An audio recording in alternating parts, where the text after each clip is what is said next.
тамхи татдаггүй байх юм бол Уусгийн эм болгон бас тухайн өвчнөд хэрэгтэй боловч хүзүүний нарсны нуглаас харлагч гэдэг юм уу те. инженер маань бол үзлэг хийгээд шинжилгээ бичнэ гэдэг бол Инсулины дөжрөл үүсэж чинь өөрийнхөө хань ижилтэйгээ хамтдаа ингээд бас урт удаан сайхан наслахын тулд бид нэр идрүү хөргөж өгдөг сайн холестерин хэмжээ буурснаар би бол одоо энэ өвчнөний эрсдэл байхгүй. стресс ихтэй ажил хийж байгаа хүмүүсүүд маань өөрөө бас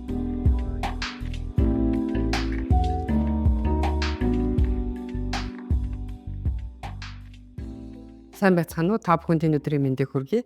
Манай насчил судал насны эмгэг судлалын нийгэмлэгээс хүн амын эрүүл мэндийн боловсрол олгох тэгээ соён гэгэрүүлэх үйл ажиллагааны хүрээнд явагдаж байгаа нэвтрүүлэг маань эхэлж байна. Ингээ өнөөдөр бид дислипидемийн тухай ярилцах болно. Тэгэхээр өнөөдрийн ярилцах хүн маань бол гериатрийн анагаах ухааны магистр докторант од гэрэл маань оролцож байгаа. Ингээд бүгдээрээ ярилцгаа эхэлье. Тэгэхээр од гэрэл эмч дислипидеми гэж бид өмнө нь бас дурдаад өнгөрсөн. Тэгэхээр энэ тухай нэг бодруулж ярих уу? За өнөөдөр бидний нэвтрүүлгийг үзэж байгаа, бидний подкастыг шингэн сонирхож байгаа үзэгчдээ энэ өдрийн мэндийг хүргье. За дислипидеми гэдэг бол дэлхийд дахина. За үүн дундаа Монгол улсад ч гэсэн нэлээд өндөр тархалцтай байгаа зүрх судасны өвчин, бодис солилцооны эмгийн үндсэн шалтгаан болж байгаа юм эмнэлэг байгаа. За яг дислипидеми гэдэг нь юу юм бэ гэхээр нийт холестерины түвшин, триглицеридийн түвшин, бага нэгтралтай липопротеины түвшин ихсэж их нэгтралтай буюу нөгөө сайн холестеролын түвшин буурч байгаа тэр эмгийг бол дислипидеми гэж үздэг.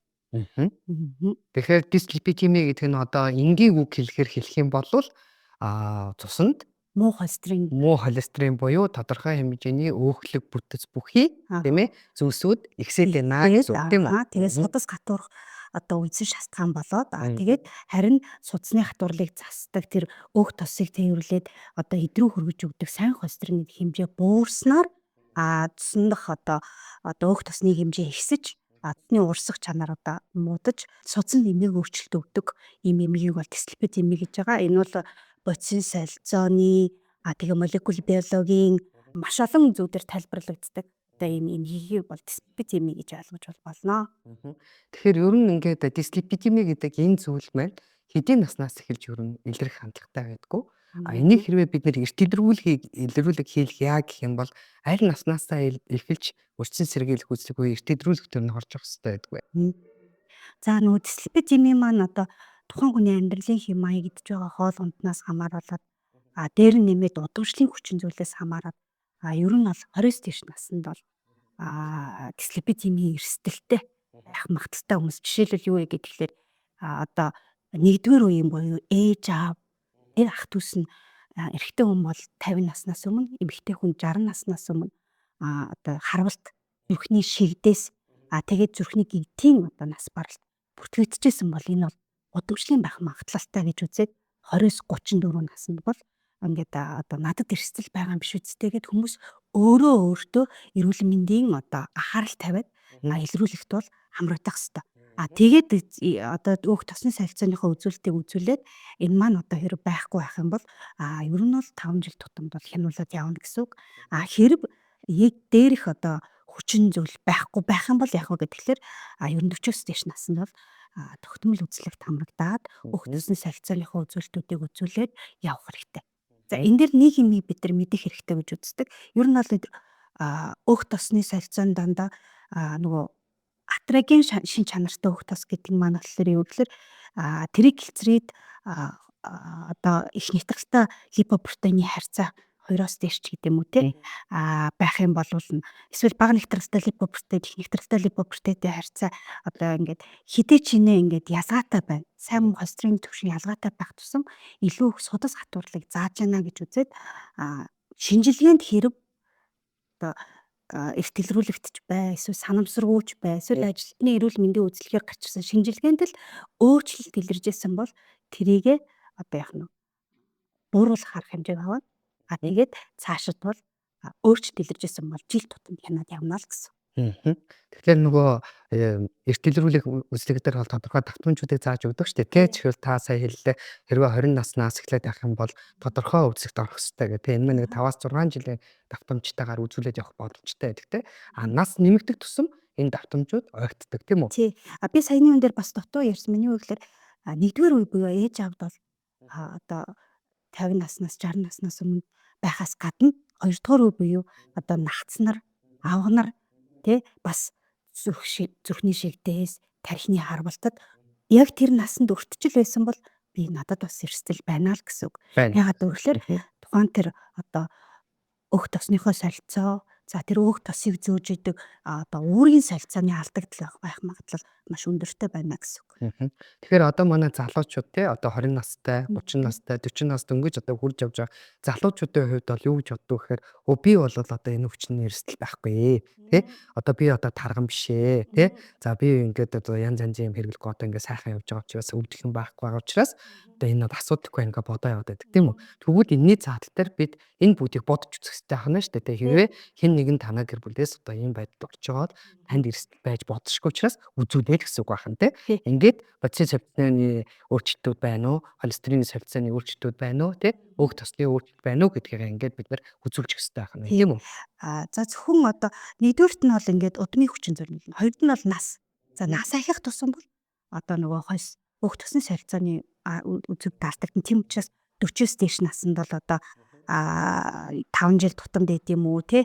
За тэгээд одоо цэрнээс дээш боллоор ингээ 2 жил, 3 жил, 1 жил гэдэг ингээд нас ахих тусам ойр тусаар хагаад ингээ тогтмол үзүүлж хянуулах хэрэгтэй гэсэн. За хоёрдугаарт нь яадаг вэ гэхээр биеийн жингийн илүүдэлтэй харгасацтай байгаа хүмүүсүүд. За даа ялангуяа одоо хэвлийн тойрог эртээд 95-аас дээш, эмэгтэйд 85-аас дээш байгаа тохиолдолд төвийн тархалцтай байна гэж үзээд энэ хүмүүсүүдэд бол нөгөө өг тосны солилцооны алдагдал үүссэн байх эрсдэл өндөртэй. За дотор эргэтэн өөхөж нөгөө гол судснууд одоо судас хатуурлын эрсдэл гарах магадaltaй байгаа учраас би биеийн жингийнхээ илүүдлийг мэдэх боломжтой. Дээр нэмээд одоо их төвийн тархалтыг мэдэх боломжтой юм чинь тэр эрсдэл надад байх юм бол бас зайлшгүй үзүүлэх хэрэгтэй гэсэн.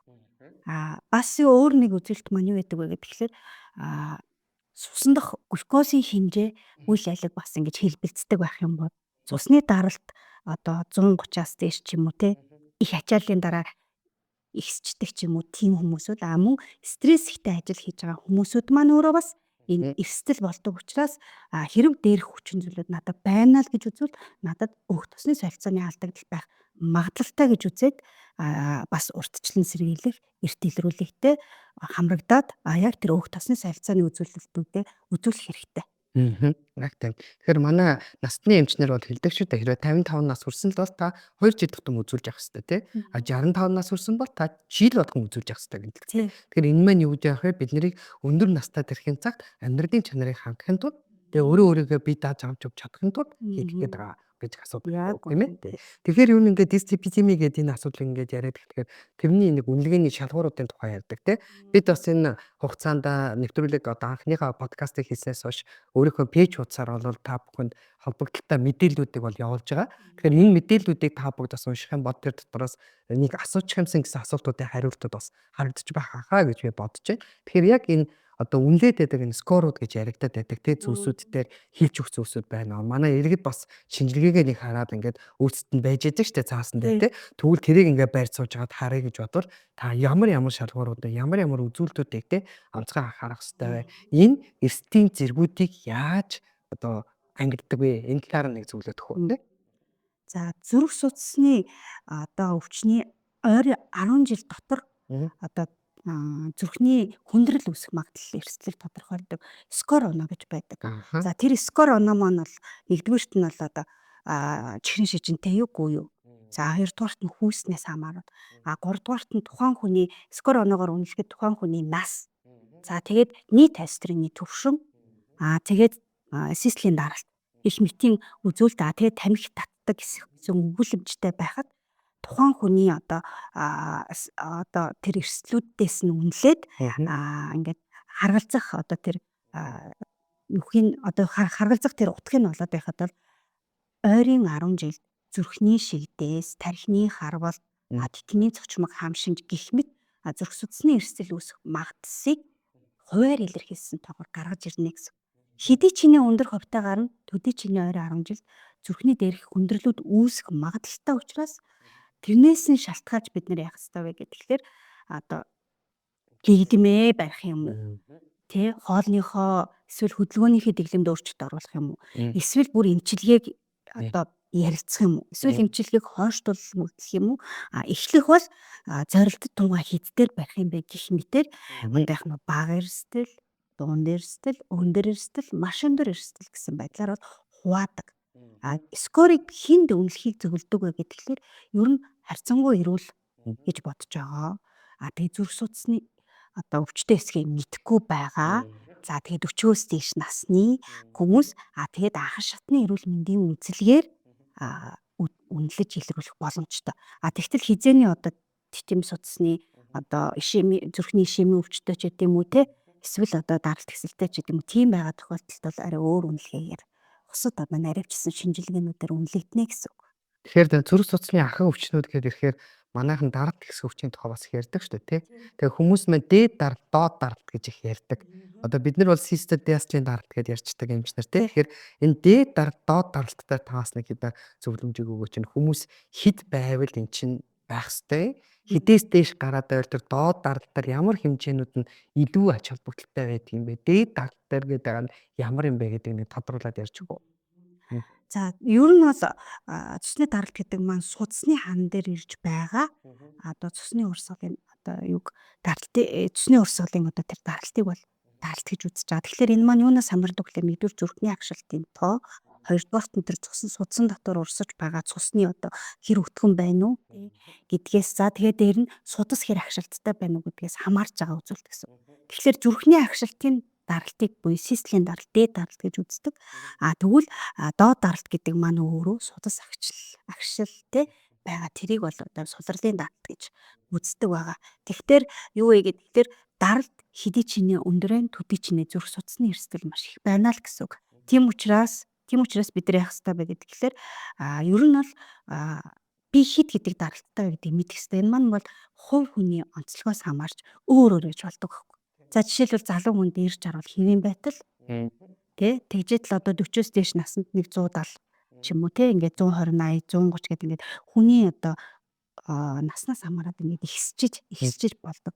Тэгтэл би 90-60 байдаг хүн өнөөдөр одоо стресс ачаалал авсны дараа ч гэдэм үү эсвэл нойргоо хонсны дараа ч гэдэм үү эсвэл сууж яжсны дараа одоо 120 130 болж байвал бас надад даралт ихсдэн шинж илэрхийг бас үгүйсэхгүй. Тэгэхээр хүн өөрөө эмчид үзүүлээд эмчид дээр очиод эмнэлэг дээр зорж очиод сайхан 15 минут тайван сууж байгаа ямар нэгэн стресс дарамтгүй үедээ даралтаа үзүүлээд төвшнгөө мэдчих боломжтой. Ингээд ирэхлээр миний даралтаа нэг 90 60-тай байдаг юм даа гэд.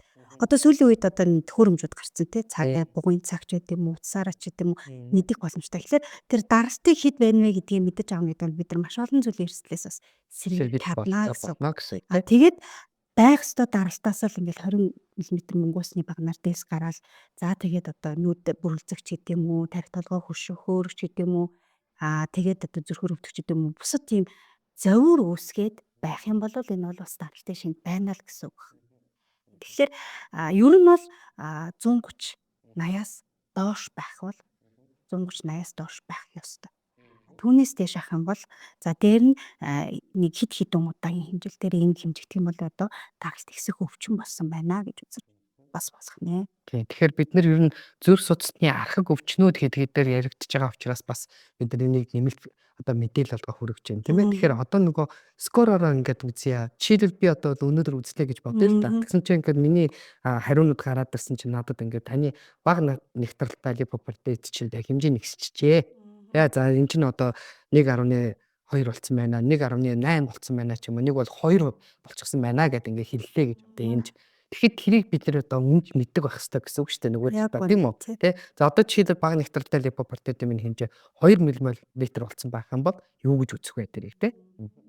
За ер нь бол ингэн скор үнэлгээгээр үнэлэхийн тулд бид нар нийт холестериныг бол үнэлнэ. За нийт холестериныг яах гэж үнэлж байгаа вэ гэхээр 10 жилд зүрх судасны эрсдэл үүсэх магадлал байна уу гэж тодорхойлохын тулд нийт холестеринаа үнэлнэ.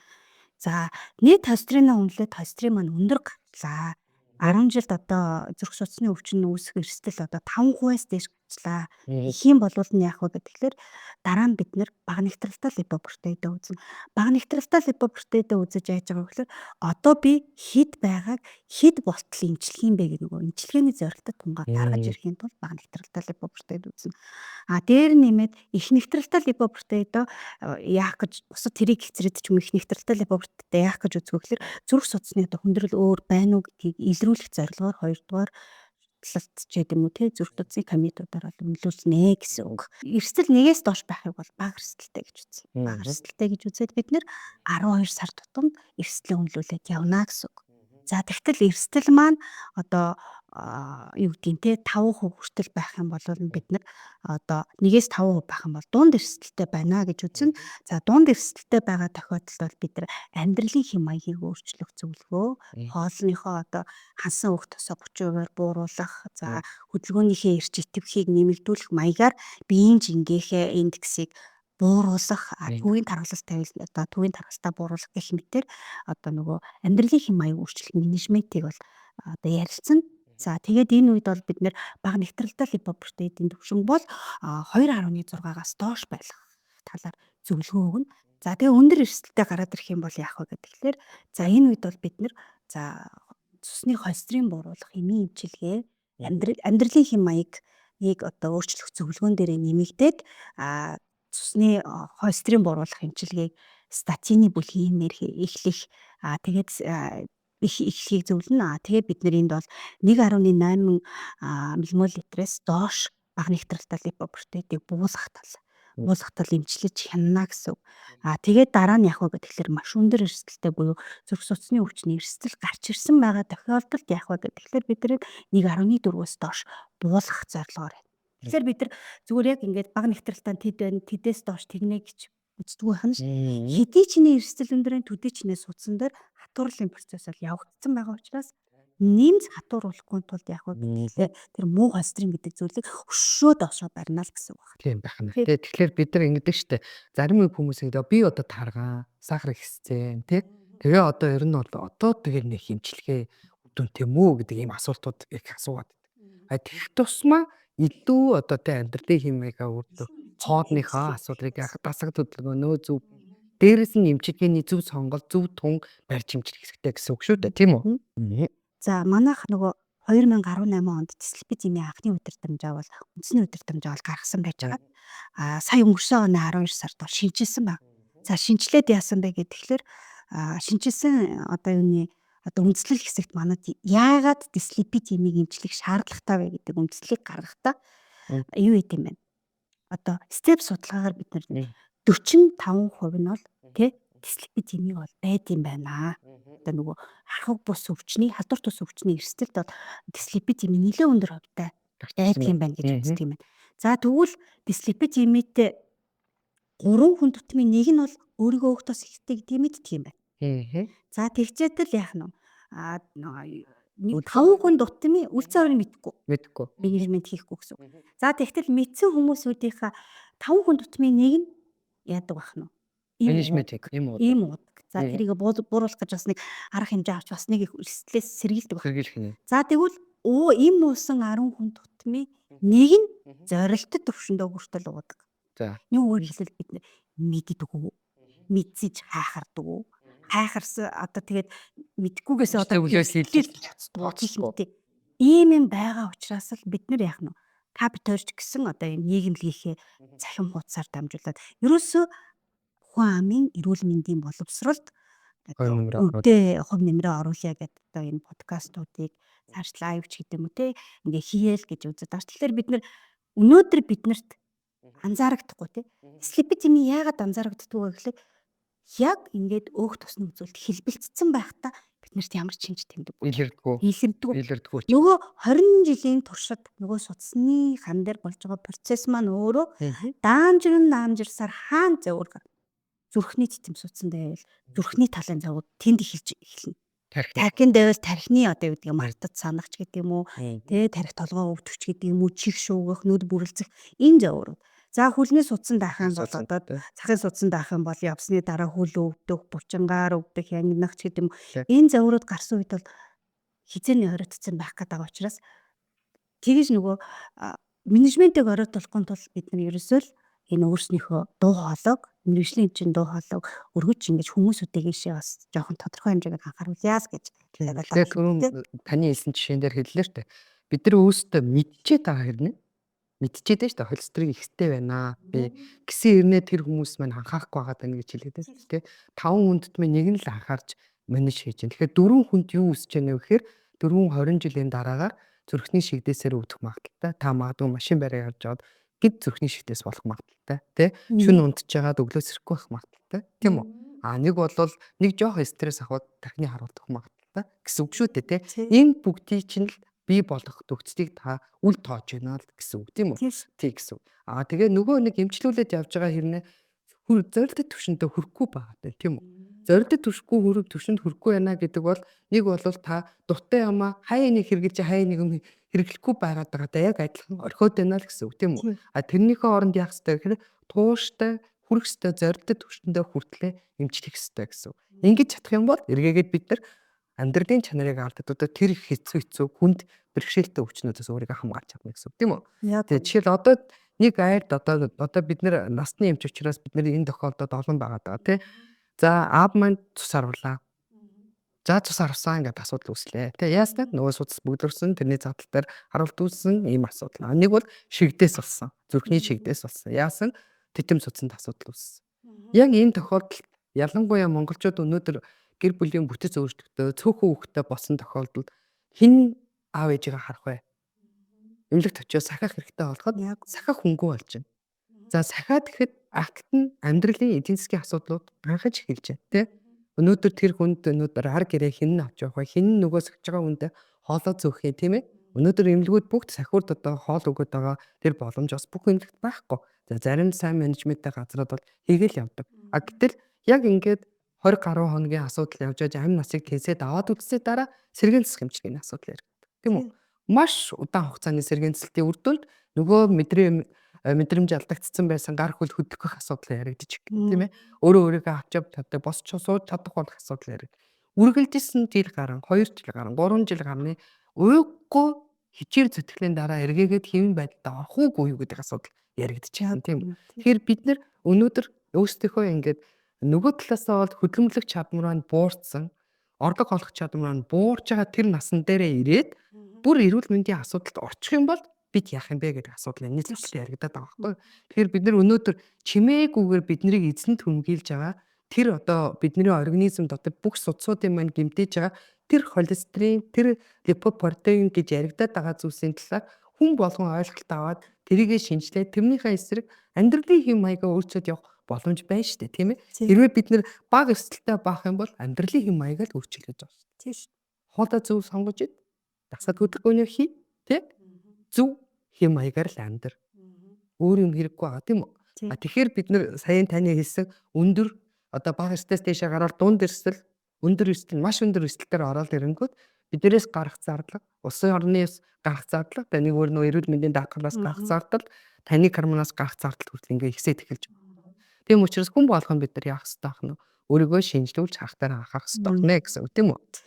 Тийм Монгол улс доктортой хөгжлийн зорилготой болохоор зүрх судасны одоо эрсдлээс үүсэх одоо спиралтыг бууруулна, зүрх судасны эрсдлийг бууруулна гэдэг одоо тавьсан зорилтоо тавьсан. Тиймдээч бид нэр эрт илрүүлэг урьдчилан сэргийлэх үйлчлэгийг бол оновчтой хийж байгаа. Тийштэй бидний гол зорилго нөгөө эрсдлийг эрт барьж аваад байгаа хэрнээ эмчлэхгүй байвал яах вэ гэдэг чинь буруу болчиход байгаа. Тэгэхээр бид нар нөгөө одоо энэ даатгалтаа липидийн холестерины бууруулдаг ямиг тий маш хөнгөлөлттэй оруулсан байхад хэрэм надад эрсдэл байгаад эрсдэл нь дундаас дэш байх юм бол бид нэр одоо тэр холестерин бууруулах юмээ хөнгөлтөөгөр бичүүлж авч уугаал тэгэл 3 сар тутамдаа ч юм уу сар тутамдаа ч юм уу шинжилгээгээ өгөөл тэрийг тэр барих байх ёстой төвшөнд нь барьж хэрэм миний эмчилгээ хийгээд байхад одоо зорилттой төвшөнд хүрэхгүй бол яах вэ гэдэг өгүүлээс чинь холестерин одоо энэ өөх төсний солилцоог одоо зохицуулдаг маш олон бүлгийн юмнууд байгаа ш. Тэрнийг одоо хэрхэн яаж хавсарч хэрэглэх вэ? Тэ гэдэг одоо энэ зөвлөгөөнүүдийг мэрэгжлийн зүрх судасны эмчээс одоо аваад тэгэхэд цаашид одоо тэр эмийг уухад надад ямар нэг эрсдэл гарах уу гэдгээ эмч нартайгаа сайхан зөвлөлдөөд ямар ч байсан зорилттой төвшөнд бол барай авчна гэвэл би судсаа одоо наслуулахгүйгээр амьдралын идэвхтэй үйл ажиллагааны чадвартай л байх гэдэг аахгүй. Тий. Эцсийн эцэст ер нь насчид гэдэг маань өөрөө ерөөсөө судасны үе хатан чанар гэдэг дээр Тий шүү дээ. байгаа. Тийм бид нар өнөөдөр Тийм ч учраас одоо манай гериатр эмч бид нар насны эмч бид нар бол ер нь аль эрүүл наслуулахын тулд одоо 65 настай хүн үзээд эрсдэл ярих биш. Аль болох эртнээс эхлэе л гэл ингээд Монгол цахим улсаас бодлогоо тий эрүүл нас чиглэлийн хөтөлбөр явуулахад ч гэсэн бид нар ярьж байсан тий энэ бол өнөөдөр эхийн хөвлөд бүрэлдэж байгаа ургаас эхэлж байгаа асуудал шүү тий мэдээж хэрэг перинатолог тэгээд дараагаар нь хүүхдийн эмчнэр гэл тий бүх төрлийн эмчнэр энэ тал руу анхаарат явж байгаа ээж аав өнөөдөр залуу гэр бүлүүд бид өөрсдийгөө үр хүүхдийгаа тэгээд цаашдаа хэдэн нас хүрч амьдрах гэдэг юм бэ тий бид чинь бас ингээл бүх эрүүл өрхтөө юу гэж хүрдэг вөхөр эрүүл урт наслах болтугай л гэж хэлдэг шүү дээ тий тэгвэл тэр эрүүл урт наслах гэдгийг цаатдаг чинь дор хаяжилт энэ эрсдэд хүчин зүйлүүдийг өөрөө олж мэдээ. Тэр олж мэдсэн олж мэдхийн төлөө улснаас бүр компани үйл ажиллагаа явуулаад байна шүү дээ. Маш их мөнгө хөрөнгийг зарцуулаад та эртэлрүүлэгт ороо. Эртэлрүүлэгт ороод өгөөч ээ. Таны энэ холестерин чи үзээд хьяа. Тэгээ липопротеин чи үзээд хьяа. Глюкоз чи үзээд хьяа. Тэ? А таны ингээд судсанд чинь ямар нэг өөрчлөлт гарч энэ бүгдийг үзьгээд ингээд тодорхой мөнгө хөрөнгө зараад хийж байгаа ажлын цаад үр дүн нь юу юм гэхээр хүн өөрөө тэрний талаар санаа тавьж явах асуудал байхгүй. Хийгээд өгчин хариунуудыг аваад цүнгэндээ хийгээд мартчихдаг ч юм уу нөгөө шкафныхаа нэг буланд аваачаа тавьчин. Тэр хариунууд байж л байна шүү дээ. А тэр хариун дээр гасан зүйлээр та өөрийнхөө төлөө өнөөдөр ажиллах ёстой гэсэн үг байхгүй юу? Тэр нэ хамгийн түрүү сайн манай одод гэрлээ хэмжээлээд байгаа амьдралын хэм маягийн асуудал тийм ээ. Амьдралын хэм маяг тэр дотор нь хоол дасгал хөдөлгөөн. А тэгээ нэгэн л хэрвээ стресс тохиолдол тайлах асуудал тийм ээ. Тамхи хэрэгэлдэг байгаад одоохан бас тамхиа хаягч гэдэг юм уу тий архины хэрэглийг одоо бууруулах тий хэрэглэхгүй хөнөсгүй болох. Яванда за тэгээд хэрв надад хансан хөх тусны хэрэглээ өндөртэй байх юм бол би одоо баг хуваар бууруулсаар одоо зөв хөх тусыг хэрэглэгч гэдэг юм уу эсвэл би одоо маш цөөхөн хоол нэр төрлийн хоол идэж байгаа юм бол би хүнсний ногоо жимсхнийг хэрэглээг ахиулах ч гэдэг юм уу. За би цагаан гурил цэвэршүүлсэн урлан бүтээгдэхүүн хит их сахарлаг тий ундаа хэрэглэж байгаа юм бол би тэр эрсдлээ мэдээд авцсан бол тэрийгэ багасгасаар одоо эрүүл сонголт руу ордог ч гэдэг юм уу. Эслэгийнхээ хэрэглээг нэмэх ч гэдэг юм ингэж өөрийн амьдралын дадал үүлийг эрүүлжүүлэх гэдэг бол энэ хүн бол ирээдүйд хийж байгаа маш том хөрөнгө оруулалт болоод байна л гэдгийг дахин анхаарах хэрэгтэй.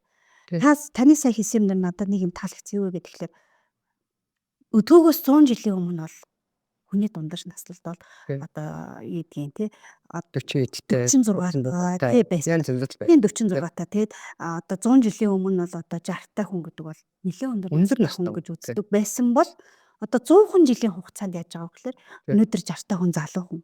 Маш сайхан залуу хүн байж тээ тий. Тэгээ яг нь дундаж нас 78 хүртлээ ингээд бүр ингээд баг 2 дахин хийсэн байна тийм үү. Тэгтэл өдгөөгөөс 20 жилийн дараа гэдэг чинь бид нэр зүгээр 100 гарах бол энгийн л үзэгдэл босгоо.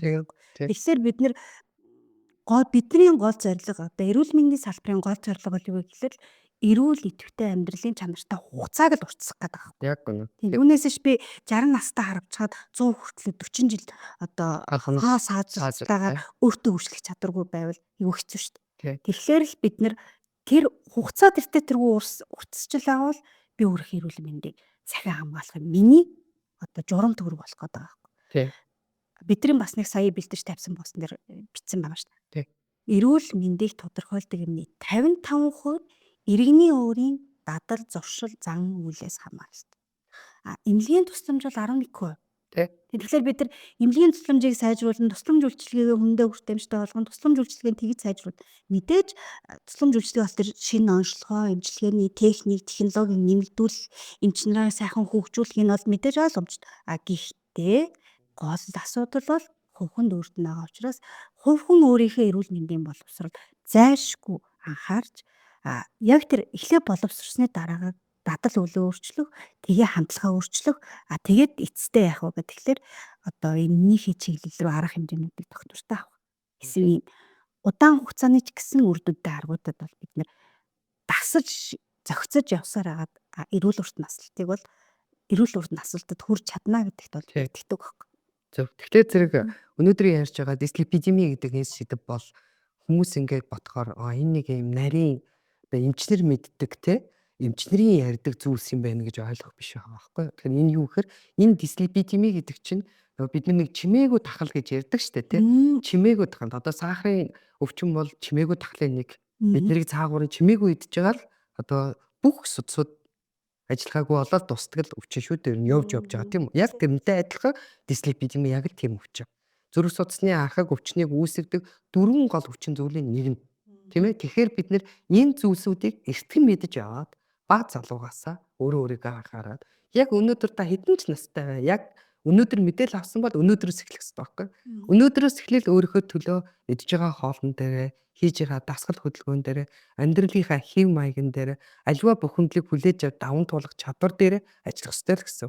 Ингэж чадах юм бол бид нар яг үлээ эрүүл урт наслах юм байна л гэдэг асуудыг ярьж байгаа тийм. Дислипидеми дээр нэмээд ярихад дислипидеми маань өөрөө цаашаа явж байгаад боцис солилцооны хам шинж рүү орно.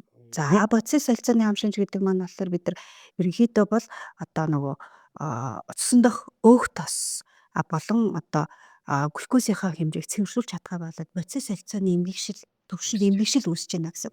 За энэ маань юу гэсэн үг вэ гэхээр зүрх судасны эрсдэл дээр нэмээд одоо дотоод шүртлийн эмгийн эрсдэл үүсэж байна. Тэр төвийн таргалалт байна. Тэр холестерин ихсэлт байна. Тэр бага нэгтралтай липопротеин буугаад глюкоз ихсээд даралт ихснэ гэдэг энэ таван үзүүлэлт бол өөрөө боцис солилцооны эмгэг болно. Энэ маань ганцхан бид нэр өнөөдөр дислипидеми дээр ярьж байгаа боловч энээс бид нар сэргийлж чадсанараа Тэр судасны өвчин дээр нэмээд чихрийн шижин тэгээд бусад одоо дотоод шүүрлийн бусад эмгэгүүдийг ч гэсэн батар давхар сэргийлэх боломжтой болж байна л гэсэн үг болж байгаа байхгүй. Тийм учраас бид нар энэ дээр бол зайлшгүй анхаарах хэрэгтэй. Зайлшгүй анхаарах хэрэгтэй. Тэгэхээр зэрэг бид нэр одоо энийхээ цааш нөгөө скор оноонуудынхаа тухай өшөөд илүү нарийн тайлбарлаад хийж уцаараа яриад явна тийм үү. Тэгэхээр зэрэг ер нь амьдралын хэм маягийг юм зөв хөвшүүлэх гэдгийг ингээ мэдхийн тулд одооноос одоо хүн болгоны анхаарах ёстой юмнууд дээр таны зөвлөгөө өгөөч те. За нэгдүгээрт нь бол яг одоо хөдөлгөөний түвшинг эрчмийг нэмэ. Хөдөөний эрчмийг нэмэ. За одоо бага эрсдэлтэй байх юм бол аль болох хүд амьдралын идэвхтэй байх одоо өөртөө хөдөлгөөний зориуд хийх бол дунд эрсдлээс эхлээд нэмээд эрүүлжүүлэх хөдөлгөөнийг дунд өндөр эрчимтэй хөдөлгөөнөөр одоо 30 минутаар 7 хоног 5 хоногтой ч гэдэм үү. За тэгээд өндөр эрсдэлтэй байх юм бол 7 хоног дунд эрчимтэй хөдөлгөөн хийх. За гих мэтэр ингээд эрчмээ нэмээд явах шаардлагатай гэсэн. За хоёрдугаарт нь хоолоо өөрчлөнө гэсэн үг. Тэгээд нөгөө хор зуршлынхаа хэрэглээнүүдийг тасан зогсооно гэсэн үг. Тэгээ нөгөө эмийн хэрэглээнүүдийн дээр дунд өглөөс маш сайхан тэгээд эмээ хэрэглээд за өндөр маш өндөр эрсдэлтэй хүн маань за статины бүлгийн холестерин буруулах эмийг хэрэглээд хэрэг зорилттой түвшиндээ хүрэхгүй байгаа тохиолдолд яах вэ гэхээр цөсийг эргэн шимэгдэхийг холестеринын бие шимэгдэхээс сэргийлэх бүлгийн эмийг нэмж хэрэглэнэ гэсэн үг. За тэр хоёрыг хавсаргаж хэрэглээд байхад зорилттой түвшиндээ хүрэхгүй байгаа тохиолдолд PCSK9 гэдэг уургийг дарангуулдаг буюу илэгний гадаргуу дээр нөгөө муу холестериныг хүлээж авдаг одоо хүлээн авааруудыг одоо блоклдог тэр муу уургийг одоо дарангуулдаг эмийг хэрэглэх маягаар тэр муу липопротеины түвшин бууруулах ёстой гэсэн. Ингэж үе шаттай дараалт арга хэмжээ авсаар хагаад хамгийн гол нь юу вэ гэхээр зорилттой түвшинд хүртэл эмчлэх хянах гэдэг зүйл дээрээ л бид нэр зөв менежментээ явуулж байгаа юм бол эрүүл урт наслах боломж төдий чинээ байна л гэсэн. Тэгэхээр зэрэг яг ингээд эмчилгээ яриад ирэхээр бас манайхан их тааж эмчилгээ хийдэг л дээ. Тэгсэн тэр хүн тэгж хэлсэн тэр их сайн гэсэн. Тэг ингээд одоо фэйсбүүкээр авсан мэдээ дээр ч юм уу те янз бүрийн юм одоо судалгааны чанартай зүйлсүүдийг хаваад ингээд яваад байдаг. Тэгэхээр би зүгээр яг энэ дээр бол хэлмээр нэг зөв байгаа юу гэхээр нэгдүгürt мэрэгжлийн эмчид заавал хандаарай. Ер нь бол хүн чинь нэг бараа худалдаж авахтаа ч гэсэн те барааныхаа шошгыг хардаг штеп бид нар хаана үйлдвэрлэгдсэн байна огноо нь хизээ байна те хугацаа дуусгаж гэнэ үгүй юу ер нь аль зэрэг чанартай гэдгийг хардаг мөртлөө өөрийнхөө бид хэрэглэх гэж байгаа эмэн дээр хин нэгний сургаар эмчилж өрөөсөө болохгүй. Заавал мэрэгжлийн эмчид хэрвээ та 55-аас дээш насны бол насны эмчнэр буюу ах мэдээ эмч, гериатр эмчнэртэй хандаараа тий. Бусад одоо хүмүүсийн хувьд бол яг тухайн дотоод шүүрлийн эмчид, зүрх судасны эмчид тийм ээ хандах хэрэгтэй. Яг ингэж үзүүлээд тэр эмчнэрийн зөвлөж байгаа одоо бидний эмнэлзэн одоо өдөрдөмжүүдэд заагдсан байгаа эмчилгээнүүдийг үр дүнтэй хийн. Манайханд нэг ийм дутагдaltaй тал бас байдаг. Олон эмчээр явдаг. Нэг эмч нэг эмчилгээ бичээд өгөхөөр л нэгийг нь авдаг. Дахиад нэг эмчилгээ бичгээр бичээд авдаг. Бидэртээ тийм тохиолдол одоо геронтологийн төвд ажиллаж байхаас гарч ирсэн санаж бод те. Нэг хүн бараг 10-аад юм бариад орж ирсэн. Эмчнэрээр ингэж яасан. Тэр дотор нь нэг бүлгийн 3 юм байж ах жишээ те. Тэгэхээр нэг бүлгийн 3 ямыг хэрвээ тэр хүн хэрэглэх юм бол тэр хүнд бүр асуудал үүснэ шүү дээ те. Өшөө хүндрэлтэй амар асуудал үүснэ. Тийм учраас эмчийн зөвлөгөөний дагуу эмчилгээ хийгээрэй гэдэг асуудлыг энд бол заавал хэлхийг хүсэж байна те. Одоо дислипид эмээтэй хүн ирлээ гэж одоо тий харьцангуй залууч бай, ахмад настаач бай хүн ирэхэд би яадаг вэ гэхэлээ эхлээд нэгдүгээрт за өндөр байна гэдгийг нь хэлээд за энийг ингэж бууруулах ёстой гэдгийг нь хэлээд эрсдлүүдийг ингэж тайлбарлаж ойлгуулад зөвшөлтөө за эмчилгээ хийе гэдэг. За эмчилгээ хий гэж шийдсэний дараагаар яадаг вэ гэхэлээ нөгөө урьдчил шинжилгээнд хамруулдаг. Яагаад гэвэл энэ холестерин бууруулдаг эмнүүд маань өөрөө гач нөлөөтэй. Булчингийн миопати буюу булчингийн эмгэгшил үүсгдэг байх жишээний элегний эсийн одоо задрал бас үүсгдэг байх жишээний байдаг учраас тэр маань ингээ уун гэмц одоо халуун бууруулах эмч гэдэг юм уу те маш хурдан үр дүнд гардаг учраас бас тодорхой хэмжээнд тэ удаан хугацаанд уух шаардлагатай байдаг учраас бид нэр эхлээд одоо юу гэдэг кератин фосфокиназач гэдэг юм уу элегний эсийн одоо алаатч гэдэг юм уу те эхлээд нөгөө өөрчлөлт гардаг эрхтнүүдийн суур төвшин мэдэж ав зайшгүй нарийн хэсэг хэмжээ шийлэгдэг. За түүний дараагаар болохоор нөгөө эрсдлийнхээ төвшнгөөс хамааралаад одоо дунд эрчмээр юм уу өндөр эрчмээр юм уу гэдгээ шийдээд тэрийг өгөөд өгөө явж байхдаа бид нар бас одоо 6-7 хоногийн дараа ахаад нөгөө одоо маань ямар нэг юм өөрчлөлтөө үүсээгүй байгаа да тий илэг нь гайгүй байгаа да за тэгээд нөгөө үр дүн маань хэр болж буурж байна гэдэг динамика мэдгээ бид нар ахаад үздэг. За гих мэтэр л хэрэв нэг эмчилгээг ихэлсэн бол нөгөө эмчтэйгээ ингээд маш нэгт холбоотой яг хийсэн хугацаанд нь заасан дэглэмийг нь хавсаргаж ингэж явсаар хамгийн гол нь нөгөө зорилтод буюу улаан орой дээр тий яг бичсэн үг. Тэгэхээр өнөөдөр би одгорл эмчтэр очиж зөвлөгөө аван бодлоо. Одоо нөгөөдөр одоо өөр нэг эмчтэр очиж зөвлөгөө аваа тий. За энэ хоёр яг яаж зөрөх нүг гэдэг өнцгөөс биш. За яг одоо нэг эмчтэрээ маш сайн тогтоод тэгээ тэр хүнтэйгээ ингээд эрүүл мэндэ урьдчилж төлөвлөөд явах хэрэгтэй. Тэгээ магадгүй одоо харьцангуй өрсөлдөл гайгүй ах юм бол за хоёлоо ер нь бол тий хоолоо ингэж өөрчлөё. Амьдралын хэм маяг Амьдралын тий дасгалаа ингэя гэд тэр эмч маань бас нэг сар ажиглаж болно шүү дээ. Тий сар. Яагаад яаран бид нар ийм авдаггүй вэ гэд тэгэхээр холестериныг бууруулдаг статины бүлгийн эм буюу HM одоо тэр холестериныг бууруулдаг статины бүлгийн эм маань өөр холестерин бол бүх митохондритай үүсч яадаг. Бүх митохондритай. Тэгээ тэр ганцхан илгэл цус руу ялгаруулж бусад бол яг хөөхлөр өөртөө нөөцөлж аваад эд эсийн гадна талын хан мандаа ч юм уу өөрийнхөө эд эргэтэнцрүүдэд ашигладаг байхгүй. Тэгдэг. Мембран түтстэй ашигладаг. Тэр нөлөөлөх хэмийг бид нар хэрэглэгчд байгаа бол эрсдлээ бас давхардаг. Зөв. Гиперлипидемийн үс. Энэ бол анхдагч ба хоёрдогч шалтгаан гэж байдаг. За анхдагч шалтгаанууд маань ихэвчлэн одоо удамшны шин чанартай гэр бүлийн одоо гиперхолестеринемия гэж өвчмөд байгаа байхгүй. Энэ маань өөрөө юу вэ гэхээр тэр аполипопротеин дээр үүсэж байгаа одоо өөрчлөлтүүд. Өөрчлөлтүүдээс болоод одоо нөгөө судсан дотор байгаа липопротеин липазаа нэтгэвчгүй ч гэдэм үү. Эсвэл элегний гадаргуу дээр байгаа одоо нөгөө муу өх төсөг шингээд рецептор нэтгэвчгүй ч гэдэм үү гэх мэтэр юм удамшлын гаралтай одоо генетик эмгэг энэ шалтгаантай байж болно. За хоёрдугаарх нь бол ер нь бол их түгээмэлэдэг энэ маань юу гэхээр архаг хурц өвчнүүд үед. За жишээлбэл одоо юу гэдэм бэ гэхээр чихрийн шиж өвчнөө үед нөгөө захын судасны капилляр дээр байгаа липопротеин липаза маань идэвхжихгүй байснаас болоод гиперхолестеринемия гипертриглицеридемия болдог. За ингэж олно. За хоёрдугаарт нь бол яг хөө гэхээр бөөрийн архаг өвчнөө үед шээсээр маш хэмжээний альбумин уураг алдснаас болоод нөгөө цусан дах уургийн түвшин унаад ирлээ.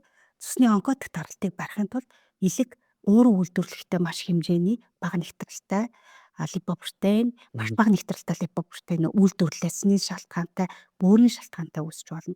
За 3 дугаарт нь бол яг гэхээр бамбай булчирхай дутагдлын үед яадаг вэ гэхээр нөгөө элегний гадаргуу дээр байгаа муу өх төсийг барьдаг рецептор маань өөрөө идэвхгүйцснээс болоод цусаар холестерин бага нэгтралтай липопротеин ихсэж болдог. Тий. Эсвэл энэний чинь цааталт юу хэлээд байна гэхээр бид бүхэл бүтэн хүний тухай бүтэн организмын тухай яригдчих Тийм. шүү дээ. Тэгэхээр тий ганцхан тэр бас холестерин дээр бодоод байхгүй тий. Бид нар яах гэж эмчид хандах гээд байгаа вэ гэхээр яг надад энэ хоёр дахь шалтгаанууд байгаа юм биш үсттэй хүмүүс. За 3 нөгөө хоёр дахь шалтгааны дөрөвдүгээрт нь юу гэдэг вэ? Илэгний өөрийнх нь бие даасан өвчнүүдийн үед тэр илэгч нь өөрөө тэр холестеринийг нийлэгжүүлээд цус руу өгöd байгаа шүү дээ. Тэгэл тэр бие даасан өвчнөө үед бас үүсэх магадлал.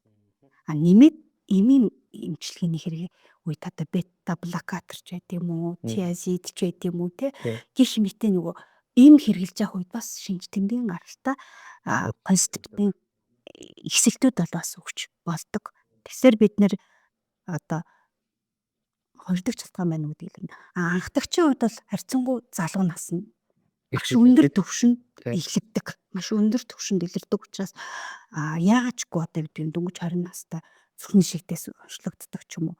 Ийм шанаж тамдаг гардаг учраас цус өтөрлийн шинж гардаг учраас энэ бол яг бас тодорхой хэмжээгээр онцлогдох боломжтой бит. Хэрэг одоо зүрхний эрт нас баралтай шинж тэмдэг нэгдүгээр үед байсан бол мэрэгжлийн зүрх судасны эмчид очоод яг тэр одоо холестерины солилцооны гэр бүлийн гиперхолестеринемийн тэгээд анхдагч одоо гиперхолестеринемийн эрсдэл байна уу гэдгийг одоо удам зүйн шинжилгээ, молекул биологийн шинжилгээгээр бас батлуулах хэрэгтэй л гэсэн. Тий. Тэгэхээр ер нь инженер маань бол үзлэг хийгээд шинжилгээ бичнэ гэдэг бол маш олон зүйлийг бодож бичдэг шүү дээ тий.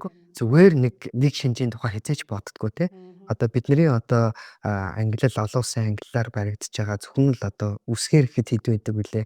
Одоо код орно гэдэг хэдэн мянган хүчний одоо дотроос л бодож яж тэр шинжилгээнүүдийг бичиж байгаа тий. Тэгэхээр сая хэллээ шүү дээ бид нар уусны эм болгон бас тухайн өвчнөд хэрэгтэй боловч тэрний гаж нөлөө тийм ээ сайд дагалдах нөлөөнүүдээр бас өвчтүүд гарч иж болдог гэдгийг бид нар бодож байгаа. Тэгэхээр зүгээр сургаар эмчилж өрөөсөө болохгүй шүү тий. Ерөөсөө л яг эмчийн зөвлөгөөгөр яг тэр энэ бол таны хамгийн үнэтэй эрүүл мэндийн асуудал яригдчих байгаа учраас тийм ээ. Тэг энэ асуудлаар анхаарах хэрэгтэй гэж бодож байна. Тэгэхээр одоогор дэмжтэй бас дахин баярлалаа. Яг тэгэхээр энэ асуудлуудыг ингээ ярих явцад л одоо хүмүүсийн ингээ амьдрал мэдний өмнөр ингээ харагдаж байгаа шүү дээ тий. Одоо тэр өвчтөн маань хэрвээ ингэсэн байсансан бол ихгүй байсан. Яг хэрвээ урдчлаад харчихсан байсан бол энэ хүндрэлэхгүй байсан сүг гэдэг бодлоод бол эмчнэрт маш олон байдаг тий. Тэгэхээр ийм хүндрэлүүдийг өгөхгүй, амьдралынхаа чанарыг алдахгүй, үр хүүхдүүдтэй бас ингээд тий хүндрэл бэрхшээл үүсэхгүй, өөрийнхөө хань ижилтэйгээ хамтдаа ингээд бас урт удаан сайхан наслахын тулд бид нэр өөрөө өөрсдөө анхаарал тавих хэрэгтэй юм байна. Өөрөө өөрсдөө бас сонголтоо хийх хэрэгтэй юм байна. Энэ сонголт гэдэг үгний цааталтаар маш олон зүйлийн сонголтыг ярьж байгаа те. Бид нэр мэрэгж сонгох гэж яадаг үлээ. Тэгэхэд эрүүл мэндэ хамгаалах сонголт гэдэг бол те. Тэрийг дэмжин тусдах сонголт гэдэг бол өөрөө маш том сонголтын тухай ярьж байгаа шүү гэдэг бас хэлхийг хүсэж байна тийм ээ. Манай ард түмний дунд байдаг нэг сайхан үг гэсэн. Тэ? Тэ эд хөрөнгө алдвал багыг аль. Тэ. Тэ? Эрүүл мэндэ алдвал ихийг аль. ихийг аль. Тэгтээ зэрэг өнөөдрийн энэ холестерин тухай ярьж байгаа төгсөлд бас та сонсож байгаа хүмүүс нь юу анхаарах вэ? Энэ бол бас урт хугацааны менежмент шаарддаг зүйл шүү гэдгийг л одоо заавал хэлхийг хүсэж байгаа. Тэрнээс иш одоо яг бидний томоо тусдаа яг хань төрлөө гэхэд чинь нэг 7 хоног эмчлээд 14 хоног эмчлээд дуусчдаг шүү дээ тий. Тэгээ сайхан эдгэрчлээ болчлаа цэр хавхурчлаа. За ингээ эдгэрчлээ гэдэг бодвол өнөөдөр энэ одоо эмчилгээний асуудал ярих гэж байгаа бол таны нэлээд төвчээрийг одоо шалгадаг нэлээд одоо эмчтэйгээ хамтарч ажиллаж үр дүнгээ ингэж тооцож явдаг ийм зүйл шүү гэдгийг бас энд давхар хэлэх хүсэж байна. Тийм нөгөө слипидеми хоёлоо ярилцлага хийдэж хэлсэн шүү дээ. Шинж тэмдэггүй өвч. Чимээгүй тахал. Тэгэхээр бид нар нөгөө шинж тэмдэггүй өвчнд ийм угаад байна л гэсэн үг шүү дээ. Тэгсэн үг. Тэгэхээр чинь яг нөгөө нөлөө гарч байгаа мүү мүү тэгээ ер нь уух хэрэгтэй ч юм уу мүү ер нь үнэхээр бас булчин өвддөг бол дэмий ч юм уу ингэж ерөөсөө эргэлзэхгүйгээр л те анханасаа бүх зүйлийг ойлгоод алсын үр дүнгээ зөв тооцоод тэ явах бол хэрэгтэй ч юм уу мас гэдгийг энд хэлдэг та. За баярлалаа. Тэгэхээр одгор лимч бид хоёр өнөөдөр дислипидемийн тухай ярьлаа. Тэгэхээр эндээс болоод дүгнээд хэлэхэд хүмүүс маань өнөөдөр та нар стедролог шинжилгээнд ингээд та хамрагдсан бол шинжилгээгээ гаргаж ирээд хараарай. Тэнд ямар нэгэн холестерины одоо өөрчлөлт ингээд харагдчихлаа та энэ талаар бодох ёстой шүү гэдгийг нэгдүгээр хэлхийг хүсэж байна. Хоёрдугаар дислипидеми гэдэг бол чимээгүй дахлуудын нэг. Энэ бол 10 20 жилийн дараа зүрх судасны архив өвчнөр өвдөх өвдснийхээ дараа тэр хүндрэлүүд үүсэх асуудлууд байдаг тийм ээ. Энийг бол бид нэр одоо яадаг вэхээр танд байгаа шинжилгээнүүдийг чинь үндэслэж хагаад эрсдлийг нь тооцоод гаргаад ирт юм аа. Тэгэхээр зүрх судасны эмчнэр, насны эмчнэр ер нь манай докторийн чиглэлийн эмчнэр бүгд энэ эрсдлүүдийг тооцож байгаа тийм ээ. Тэгэхээр эмчнэрээр очиод тооцоолж үзээд танд ямар нэгэн эрсдэл байна уугүй юу гэдгийг харах хэрэгтэй гэж одоо хоёрт нь дүгнэхээр байна тийм үү. А гуравт нь юу гэхээр ер нь л та заавал тэр ингэж холестериныгаа липидийн солилцоонд алдагдaltaй болохгүй тулд одооноос амьдралын зөв хэм маягаар амьдрах ёстой маа гэдгийг бас хэлхэн зүйтэй байна тийм үү. Тэгээ дөрөв дэх нэг юм бол одоо энэ хорт зуршил гэдэг зүйлийн тухай бас нэг нэмээд хэлчихмээр санагдаад байна. Яа тэгэхээр угаасаа хорт гэдэг үг хэрэглээд байхад те тэр зуршлыг заавал өөртөө байлгаад авах хэрэг байна уу? Та энд бүгдээс холол байх тусмал би чинь эрүүл байх нөхцөл бүрднэ л гэсэн үг шүү дээ тийм ээ. Ер нь бол одоо тамигдчихж байгаа, арх ууж байгаа хүмүүсийн хувьд зөрчсөний эмгээр өвдөх эсэл маань өшөөлөл нэмэгдэж байгаа шүү дээ тийм ээ. Тийм ерөөсөө тэр эрсдэл бол одоо маш өндөр байна гэсэн. Тийм ч учраас одоо скор онон дээр тамхи татвгүй юу гэдэг юу чинь одоо 42 настай хүн холестерин өндөртэй байлаа гэд одоо тамхи татдаггүй байх юм бол одоо дөнгөж сая надад одоо манай найз шинжилгээгээ харуулхад бол би скор үнэлгээр тооцоод үзэхэд бол тэр хүнийх одоо 6 гарч байгаа байхгүй. А яг тэр залуу маань тамхи татдаг байх юм бол 16 болоод орчиж байгаа. Гэх мэтэр л яах нь бүхэл бүтэн ийм 10% дээр одоо Асуудал үүсэж штэ эрсдлийг үүсгэж байгаа гэдэг бол энэ бол маш их хоруу чанар өндөртөл гэсэн үг болчихж байгаа байхгүй. А дислипидемийн бүр шимж тэмдэггүй юу гэвэл бас юу биш. Хэрэг үнэхээр холестерин түвшин өндөр байгаад ах юм бол одоо юу гэдгийг хамрын хянганы орчин ксанталазм гэж нэрлэгдэх юм өөхөн хураа арьсан дээр үүсч болно. За энэ хүүхэн харааг тойроод ийм хөгшөр юуны тийм цагиргнууд бол үүсэж болно. За эсвэл энэ үе мөчний тэнэлгэгч гадаргуунууд дээр бол бас би нөгөө өөхөн хураанууд сантом гэж нэрлэгдэх өөхөн хураанууд үүсч болно. Хинтээ юмнууд маа нөгөө олон жилийн туршид чимээгүй явагдахтаа бас их нөгөө арьсны гадаргууд дээр юм холестеринын юм жижиг юм юунууд бол бөөгнөрлөд үүсчихдээ хүн сайн анзаарах юм бол би бас холестерин ихтэй юм биш үсттэй гэдгийг бас энэ арьсан дээр гарч байгаа өөрчлөлтөөрөө мэдэх боломжтой байх нь. За бодис солилцооны хам шинж бол нөгөө таргалалт гэдэг ааш төвийн таргалалттай байгаа дээрээ нэмээд одоо юу гэдгийг одоо хүзүүний энэ арьсны нуглаас харлагч гэдэг юм уу тий. За тэр шинж тэмдэг гарч ирж болно. Эсвэл одоо skin tag гэж нэрлэгддэг ийм жижигхэн ийм хөлтөө юм өөгшөг ургацгууд тий хүзээ орчмоор ургаж байвал энэ бас холестерины солилцооны алдагдал бас бодис солилцооны эмгэгшил үүсгэх эрсдэл байна гэсэн. Тэгэхээр өөрийгөө сайн анзаарах юм бол бас нэг ийм өөрчлөлтүүд шинж тэмдгүүдтэй ялангуяа одоо цөөлөн арьстай хэсгүүд харлагч гэдэг юм уу ийм шинж тэмдгүүд байх юм бол инсулины одоо дөжрөл үүсэж чинь тахар ихсэх эрсдэл үүсэж байгаа юм байна. За дээр нь нэмээд энэ одоо өөх тосон хураануудын тэнэгээ гараад ах юм бол би холестерины солилцооны бас алдагдaltaй байна гэх мэтэр бодисын солилцооны төвшөнд гарч байгаа тэр эмгэгшлийг бид нар бас одоо гаднаас хараад хэрэг сайн анзаардаг бол бас мэдэх боломжтой. Бүр шинж тэмдэггүй юм чинь би яаж мэдэх юм гээд энэс гадна анзаарах хэрэгтэй. Окей.